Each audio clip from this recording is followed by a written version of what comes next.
She only wanted to escape a traffic ticket. She never knew that one small lie would change her destiny forever.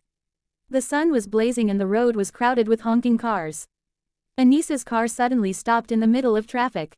Drivers shouted behind her. A traffic warden walked toward her window with an angry face.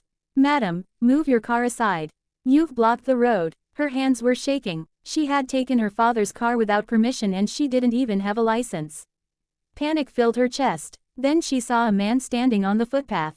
Tall, confident, wearing a gray suit. A stranger. An idea came into her mind. She quickly said, "Sir, please let me go. My husband is standing right there. You can talk to him." The warden walked toward the man. The stranger looked confused. "My wife," he said, but when he saw Anissa's frightened face, he understood everything. He smiled and played along. He paid the fine and sent her away. As she drove off, her heart was still racing.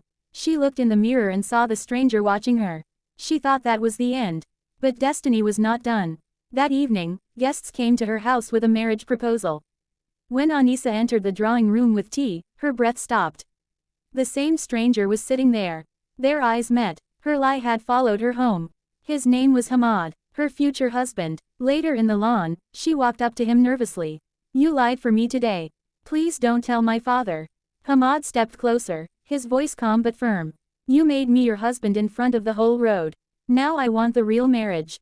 Her heart skipped. Within days, their engagement was fixed. Hamad was charming, protective, intense. He texted her, "You're my responsibility now, lady driver." She smiled every time she read his messages. She thought her life had turned into a fairy tale. But fairy tales don't come without danger. One afternoon, her phone rang. An unknown number. A cold voice said, "If you love your life, leave the car and disappear." She laughed it off, but fear stayed in her heart. 2 days before the wedding, she secretly took the car to buy her bridal sandals. The sky was dark. The road was empty. A black sedan appeared behind her. She changed lanes. It followed. She increased speed. It chased. Her phone rang again. "I told you not to come out. Stop the car." Her hands trembled on the steering wheel. She pressed the accelerator. The black car rammed into her vehicle. She screamed. Then she called the only person she trusted. "Hamad, they are trying to kill me." Hamad dropped everything and ran.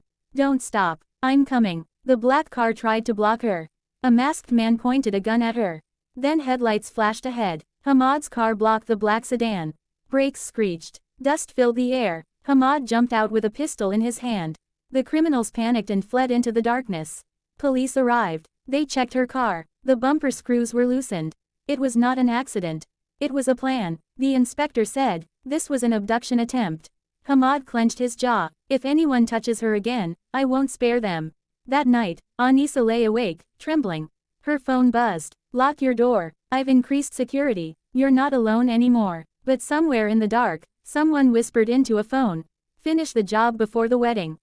The night was silent, but Anissa's heart was loud. Every shadow in her room looked like a threat. Every sound made her flinch.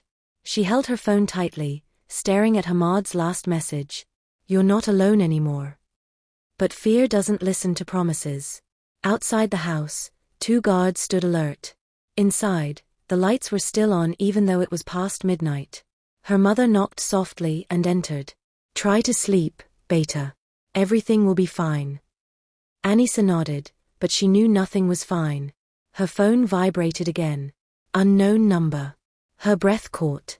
She answered with shaking fingers. A distorted voice whispered, "You were supposed to die today."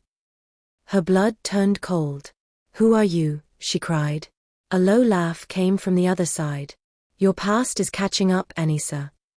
The call disconnected. She immediately called Hamad. He picked up on the first ring. "I got a call," she whispered. "They said I was supposed to die today." There was a pause. Then Hamad said slowly, "Did they mention anything else?" "They said my past is catching up." Hamad went silent.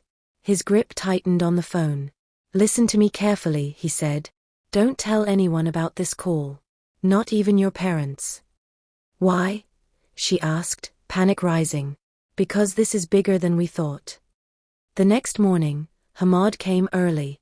His face looked tired, eyes sharp and alert. He walked straight to Anissa. "You're coming with me." "Where?"